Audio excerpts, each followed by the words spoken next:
You are listening to A Bit Later, a midlife stand-up podcast.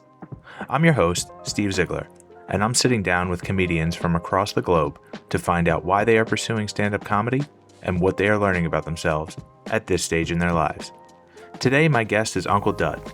Uncle Dud is a comedian and all-around entertainer in the Philadelphia region.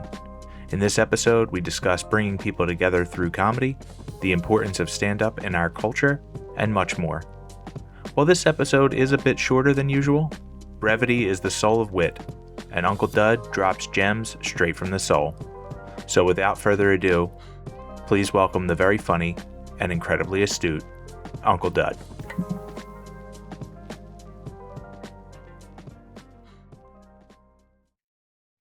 Yeah, my name is Uncle Dud, uh, Philadelphia-based comedian, entertainer, host, just all around Renaissance man when it comes to the arts.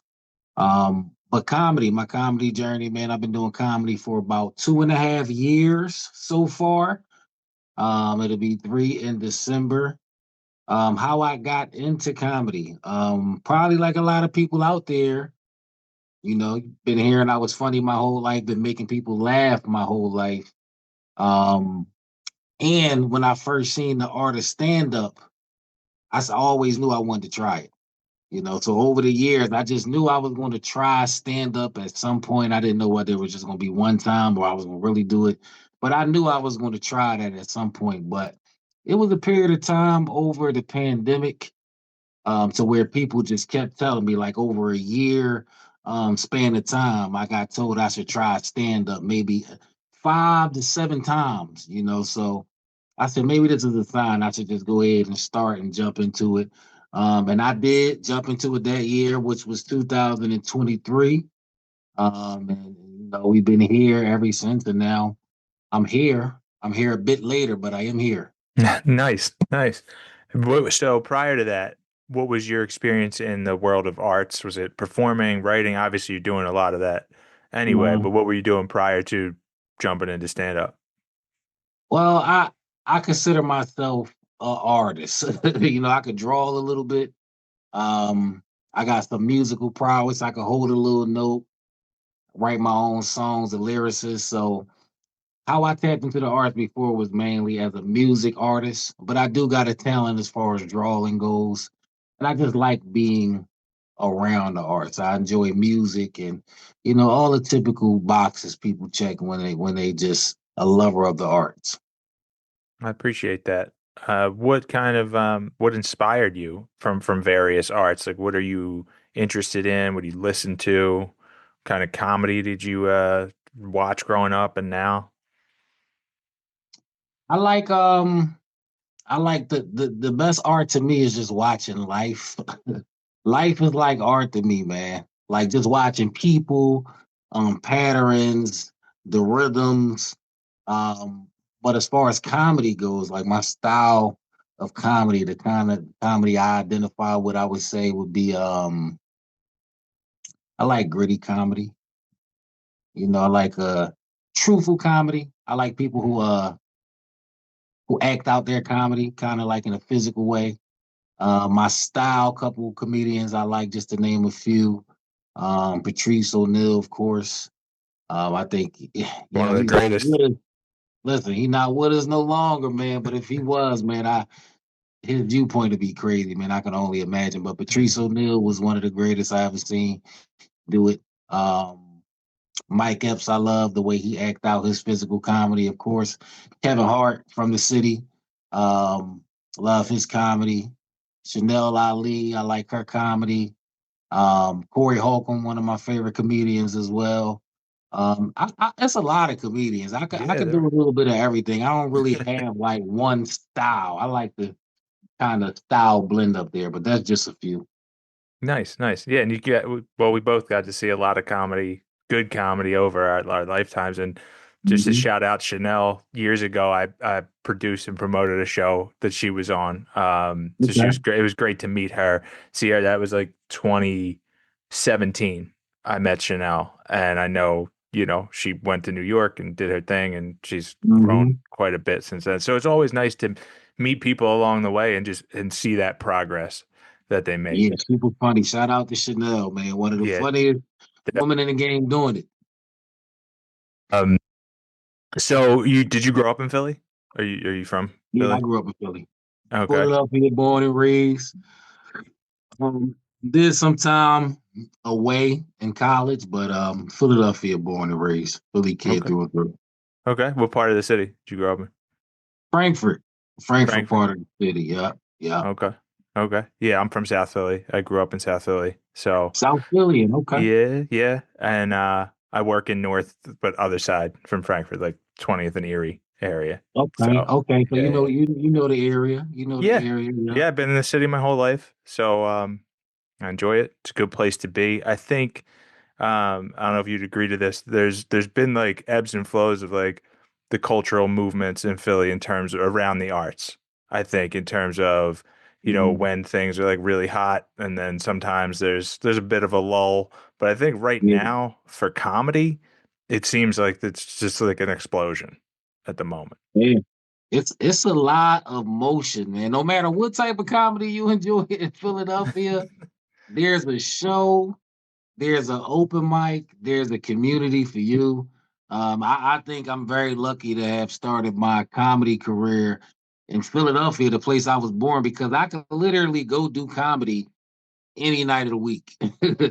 multiple times. It's not an issue at all. So, as far as the energy and the boom, is all types of independent shows being. I mean, we got the comedy clubs here in Philly, of course, the Heliums, the Punchlines, the big shows. I think Clive's on the map now. Hmm. But as far as independent artists, comedians out here, there's always a show going on, and there is a great energy. It's like a creative, it's like good vibes, good rush. You know, this is a great place to be if you in the arts, particularly comedy right now, Philadelphia. I agree. I agree with that. And what you were saying earlier about the like music scene dabbling in different things.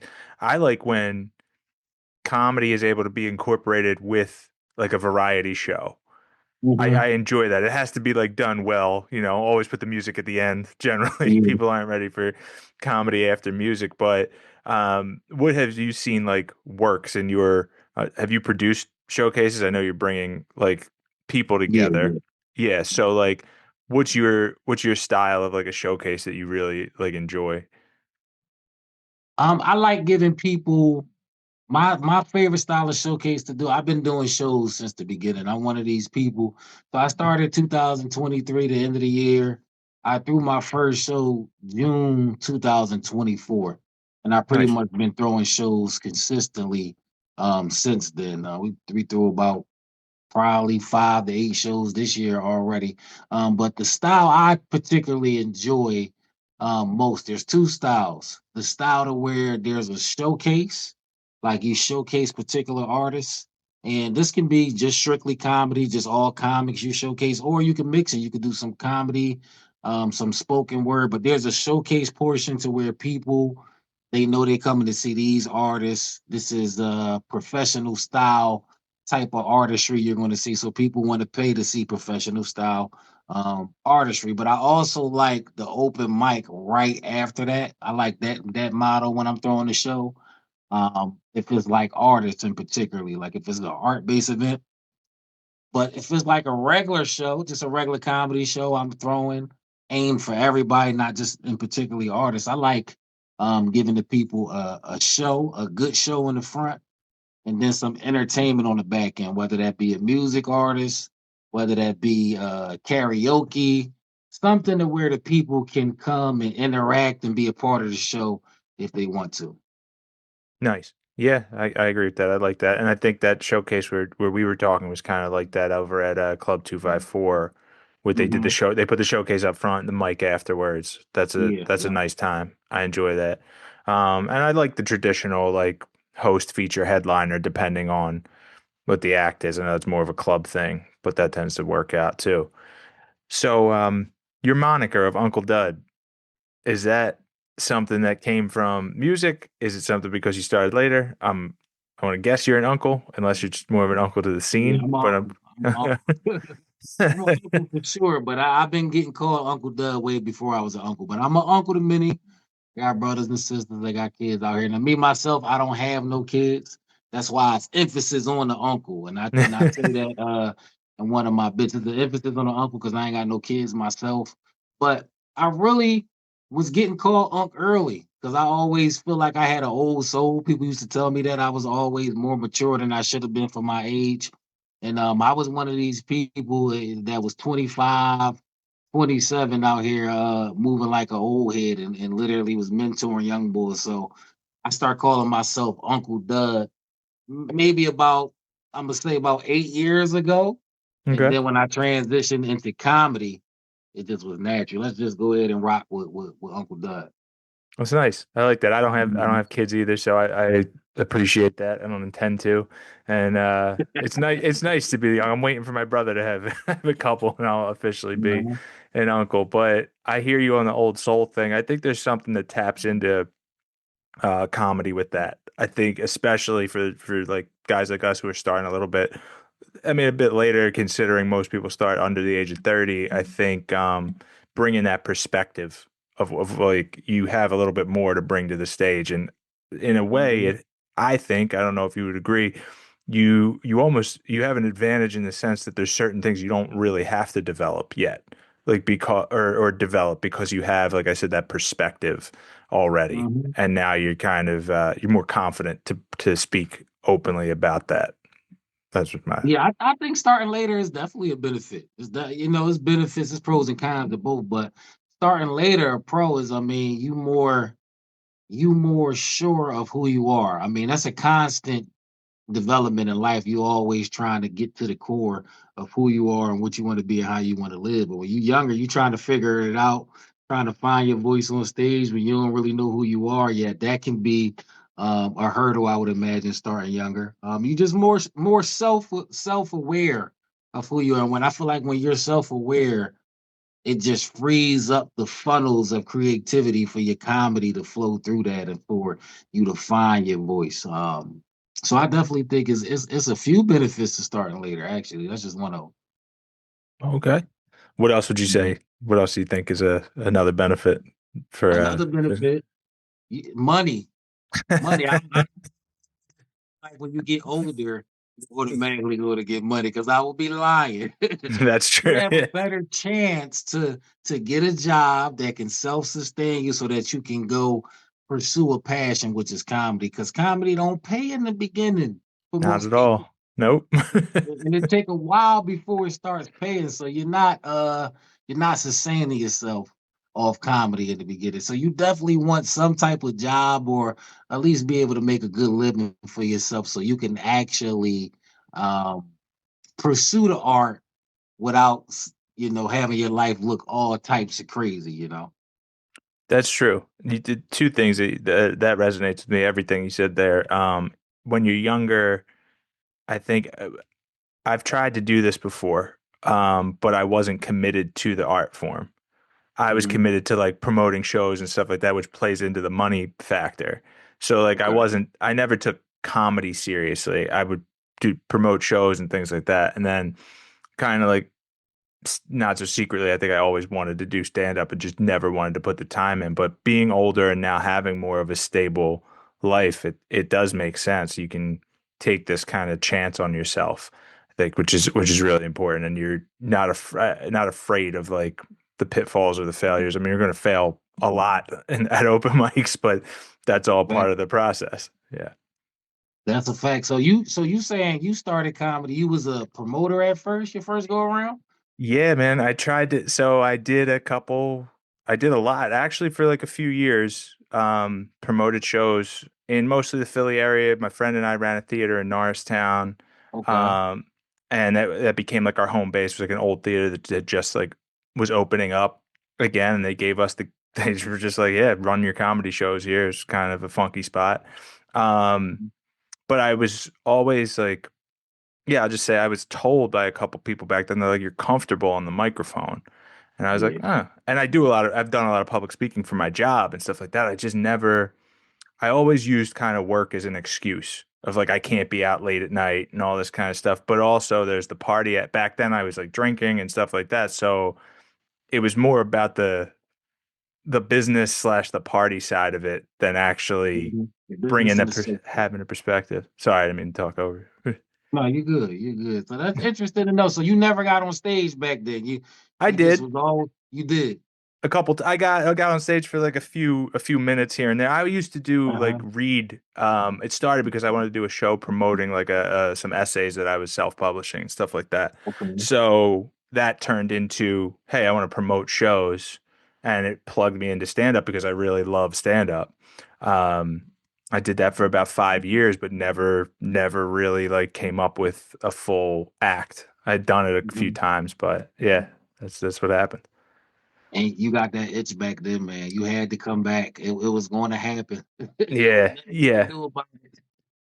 I think the thing is too, it's kind of like as soon as you go up and get some laughs, it's like I got to do this again. I got to do this as much as I It's hard can. to describe. It's hard to describe that feeling for I know. somebody that even felt it. hmm I know. And that's I heard somebody say, I don't know if it was at a mic, um, basically someone was there. Oh, I was at like a small show at a brewery an open mic a couple weeks ago, and someone was like, "Try it once." They said to an audience member because everybody comes up to you after a mic. I'm sure you've experienced like, "I want to try comedy. I want to try Mhm. comedy," and they were like, "At least do it once. You'll feel good." They're like, "But the second time." It's not going to feel as good. Like it's probably not going to go as well because Yeah. people are a little more generous when they know it's your first time. But after that, it's a grind. And you can do the same It's act. different. It's It's different when it's an expectation. That first time, you might just have that courage that night and go up there and strike. I've not seen it. You go up there, you got some laughs. Now the hmm second time, you trying to get those laughs again. That natural just flow you had ain't there. Now you in your head a little bit, but uh, it's definitely a grind. That's the misconception that a lot of people got about comedy. They think you just going up there grabbing the mic, making people laugh. No, no, you got to grind at this, just like anything else you do that you want to be good at.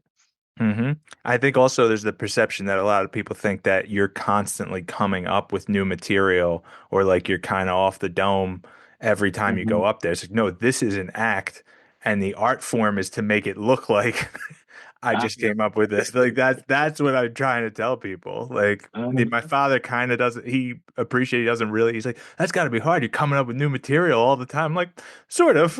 Like, not. I You was like, ain't to say it. You ain't anyways. to, but At yeah, this, people do think that. at a few years in now, how much time would you say you have you developed to like what would you be comfortable doing maximum on stage? How much time I can do straight? Yeah.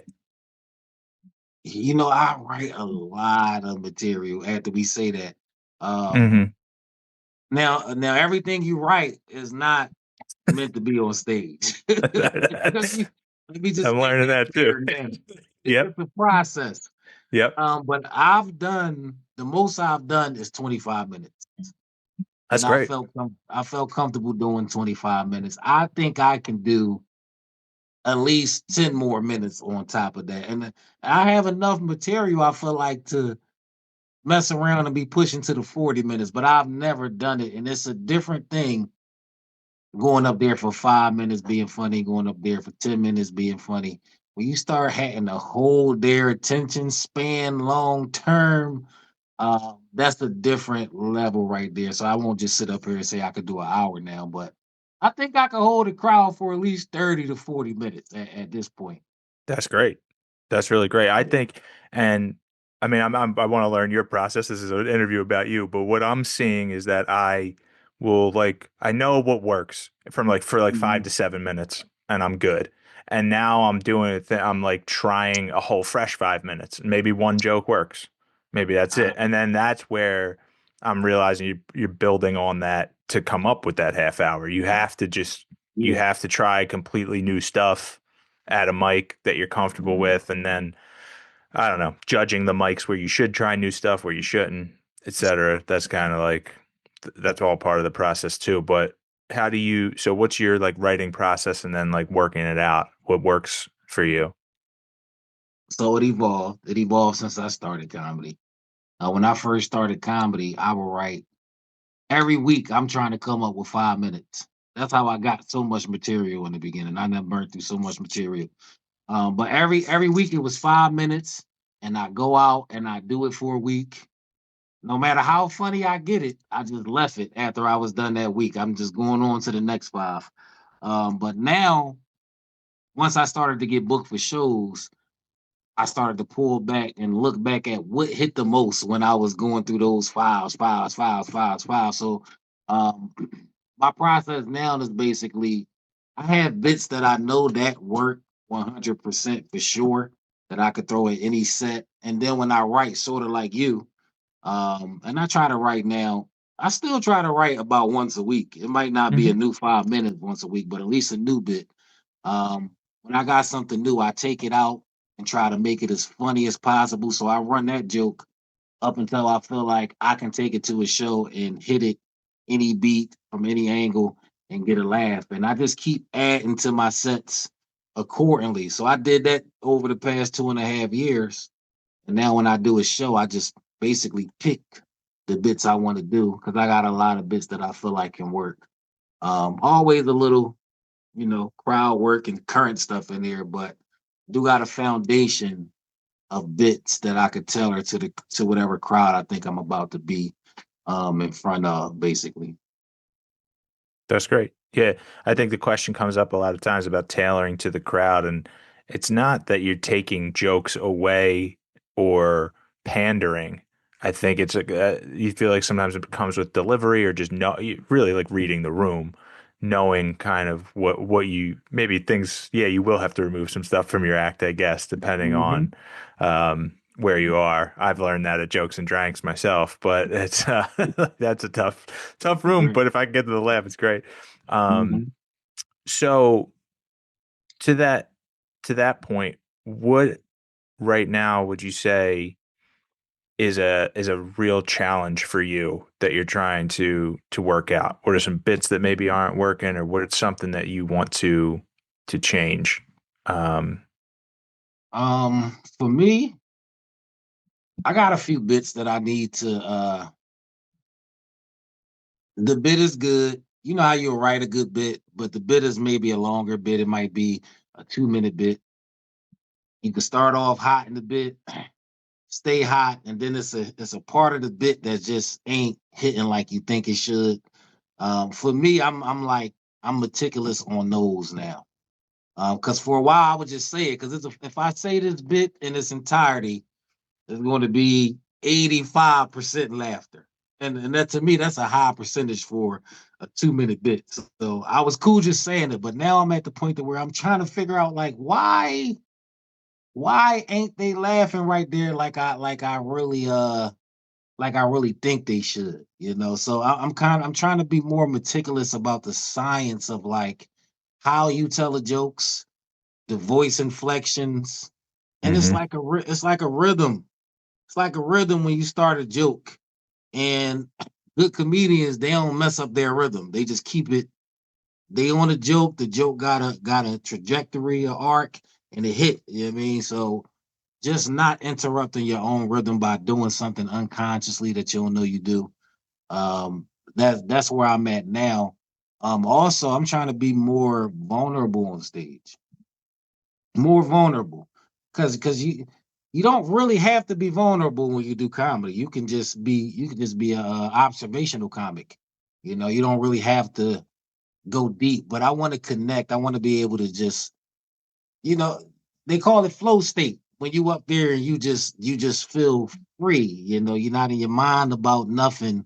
You're becoming one with your audience. So I think that comes with like getting more comfortable, just being free, just being vulnerable, just having fun on stage. So that's what I'm really like focusing on now. And then when I'm writing material, and then when I actually step on the stage, I want to just if it don't look cool, that's cool. If they don't laugh at it, that's cool. But you want to give them an authentic, vulnerable, funny experience because I feel like that's when they laugh the hardest when all three of those things are in alignment. So that's what I've been working on the challenges lately. I like that. And I agree with you 100% on being vulnerable because back to what we were saying in the beginning of like finding your voice. it just, how can you do that? How does the crowd get to know you if you're not being vulnerable? And that's nothing Mhm. against observational comics, but I feel like if you're going to build on that, we all are observational comics sort of, but it's kind of like if you're building that 40 minutes to an hour, people Yeah. want to know who you are. So yeah, I Mhm. get that. Is there any topic you won't touch on? Or anything you try to avoid? No, Great. no, that's my problem, man. And me, to be fair, I'm a comic that talks about all groups of people. I could go down the list, but I'm not gonna do it for the sake of not getting people upset at me too early before I get rolling. Come to I one of the got you. shows. I got Come you. to the shows and you'll see it. But I talk about every group of people, the group of people I belong to, the group of people you belong to, the group of people everybody belong to. But what I do is I talk about that group, never in a malicious way. It's funny and everything. We just got to be honest as people and stop being so sensitive. We can laugh at everything, and we have been laughing at everything since the inception of the world. But what I do is I talk about a specific group of people in front of those specific group of people. So I'm not in the room over here talking about these people. If I'm in the room in front of a certain type of people, I'm going to say my jokes about them. Hmm. And I've received pretty positive feedback since I've been doing comedy. There was a few instances to where it was some sensitivity going on, but there's nothing off limits to me. That's why I do comedy. Period. So I can grab this mic and say what I want to say, and you gonna sit there and listen. So there's nothing that's off limits when I'm up there. That's great. Yeah, I like that. Mhm. And it shouldn't be. Just take it kind of back to the beginning of like performing. What are some of your outside of comedy, like your earliest memories of performing and like how you really like understood an audience and what you needed to do in that way? So as far as like having a audience with a light on and like a stage, I don't have that many of those experiences before comedy. Okay. Although I'm chosen to speak a lot at functions and maybe different positions I've held throughout my education career, throughout my career once I started working. And I've always kind of like been a leader at whatever space I was in. I was primarily known as an athlete to the world before I start letting them know how the entertainment thing was going. So, when you're an athlete, team captain, that type of stuff, people looking, people are listening for your voice, watching for your action. So I think I always understood how to command the crowd with my actions. But as far as like being on the stage and actually breaking down those intricacies, I don't have that much experience in that area outside of like talent shows, maybe a little performances here and there before comedy. Okay. And I know you're doing your thing with like Uncle Dud TV, which I'd like you to share a little more about, right? That's kind of you've been working on that for a while. And then where do you see this going for you? What is your goal? Like where does stand up take you? Okay, so Uncle Dud TV. That's where you follow me at on all platforms. That's Uncle DUD TV. So you go follow me on Facebook. Excuse me. You can go follow me on Instagram. You can go follow me on YouTube. Um, so everything we do goes back to that pipeline kind of. The type of creative I am, I said earlier, I am more like a modern day Renaissance man. My comedy is like a philosophy. So you never know what you're going to see me getting into. When you follow me and tap in with me on one of these social medias, you're not just going to see show flyers. You might see me hosting the charity event. You might see me speaking at a church. You might see me hosting a game show. You might see me hosting karaoke or paint and sip. You never know what you're going to see me doing because I believe in tapping into all area of the arts. And I believe in community strongly. And I'm trying to build that with all the artists in Philadelphia and worldwide because I believe artists we operate on a different frequency than the rest of the world, and we're a little odd. And I think it's good to have them safe places to where we building. And when you in the arts, like yourself, you throw shows, you have been throwing shows. You can always use more resource. You can always use more artists. Basically, I just want to build a community of creatives on the arts side of the game. And then when it comes to people that just tapped into me for entertainment, man, my comedy, man, I put my soul into the comedy. I try to listen and stay connected on an everyday basis so that whatever is being sent to me from the gods above to relate to the people, I'm trying to bring that to you. So when you come see me and you watch me, you're gonna feel something. You're gonna gut laugh. You're gonna hear some things you ain't supposed to hear. And you're gonna be entertained, and it's gonna be a good feeling that you want to come back to over and over again. So I dare you to go follow me on one of them platforms and see if I'm lying. You'll see everything from skits. You'll see everything from act outs, little game shows. So you might see me on there singing or rapping. I told y'all I do that. Right. Um, but that's what I'm building with Uncle Dud TV. So you could just follow me and begin to watch me like you would watch TV and be entertained, if not just like TV more than you would when you watch TV. So that's what I'm doing at Uncle Dud TV. Please follow me there. As far as this comedy goes, man, I'm just trying to stay true to the arts and don't let any earthly habits stop me from getting to where I can get in the comedy and in pursuit of these arts. Ultimately, I would like to support myself 100% with entertainment money. I would like for this to be the only thing I do to earn money. That'll be the ultimate goal. But I want to connect. I want to go worldwide. I want to tell comedy that's funny and actually means something and might make a difference somewhere. Um, but the sky's the limit. I don't really like putting camps on myself, but I want to be able to sustain myself all the way, be a true professional comic.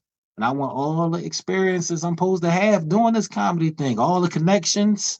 I want to be full. I want to be full when I lay down at the end of life and be like, yeah, yep, I did it. I I got love it. that. I love that. Um, why do you think right now comedy is like so important? Man, because we live in such a sensitive PG world now. Like people get offended about everything. They get offended for other people when those people aren't offended themselves. I think slowly but surely they're trying to take away independent thought. And I'm not saying there's people out there that can't speak their mind on stage, but maybe your thoughts align with what's approved. Maybe your thoughts align with what they want to be being said currently.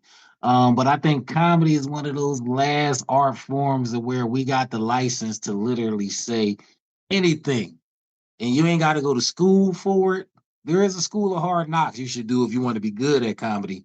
But just comedy now. Everything is just so filtered. Everybody's so offended. I'm not saying go around offending people with your comedy because that's not what it's for either.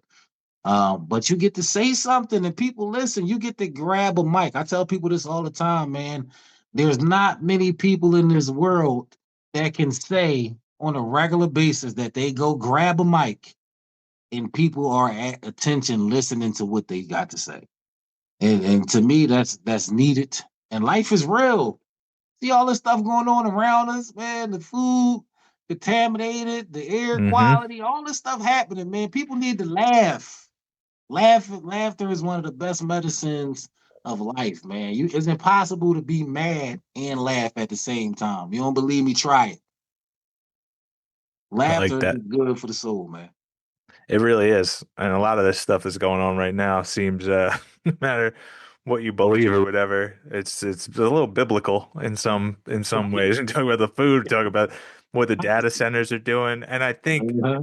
there's so much like seriousness out there that we have to kind of comedians have a job of like reeling it in. Sometimes like Mhm. I think sometimes comedians are a little heavy-handed of like we're like modern day philosophers and all that kind of stuff. But I mean, I don't.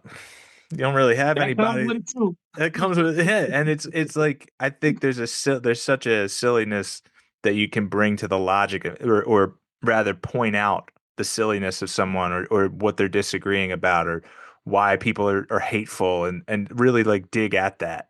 Hmm. And it does bring people together when I mean we are being torn apart by what the actual structures of society. That's Right. kind of what happens, right? It's I you. mean, so I know I mentioned I wanted to ask you of what do you think what do you think your younger self would feel about your decision to pursue stand-up comedy? What would they say about it? My younger self. If my younger self can be here and see my decision for me to pursue comedy, I think he would just be laughing. He would honestly just be laughing because I was so chill. I was so chill. I'm a call myself one with the water. Like I got just like a chill personality. I don't push or pull against what's natural too much. And I always enjoyed laughing when I was younger. Like just those moments of hard, unfiltered laughter. And if I could see myself like going and get on stage doing that myself, I would probably be cheering. I will probably be getting the snack ready, getting ready to laugh. Like, go ahead, you better be funny. Don't get up there if you ain't funny. Don't embarrass us now. Uh, but I think I really would be laughing, honestly. That's great. That's really great. Mhm. Um, is there anything that you would want to add about what you're up to, what's coming up for you, comedy wise, and where people can find what you're doing? Yeah, I'll talk about the greenhouse a little bit and Sure. just emphasize my social media handles one more time. Yeah. Okay. So yeah, we got a lot of good stuff coming up. A lot of good stuff. Like I said, if you follow me at Uncle Dud TV, that's Uncle DUD TV on all platforms, you won't miss anything. But just the next few things we got coming up. We got the Greenhouse Writers Room / open mic. That's the flyer that you see behind me, and it's a space for creatives to grow. It's bi-weekly. We have it on Sundays. The last one was just July 26th. The next one is August 9th. It's always from 5 to 9. All the creatives, artists, poets, directors, whatever you do, even if you don't technically write, you can come through. We vibe from 5 to 7, write material, have conversations, bounce ideas off each other. And then from 7 to 9, we actually have a performance part. And that's the open mic where you can sign up to share your talents. We got people coming in to watch off the street. And we just want to build that community. That's what our main focus is right now. We're always throwing shows. But like I said, if you follow me on at Uncle Dud TV, you'll see the shows I have coming up. I got a show coming up August 2nd at I think it's Johnny Brenda's. It's a hoedown. It's a show by Ebony Moore. It's a lot of funny people on that. But it's always something we doing comedy wise because we're active and in the field. But emphasis is to follow me at Uncle Dud TV and pop out to the greenhouse if you can. Nice. I just lost your video though. It just says, oh, there we go. Definitely want to do that. I was watching some clips from Ebony's special on YouTube. She's really funny too. So That was hilarious. yeah.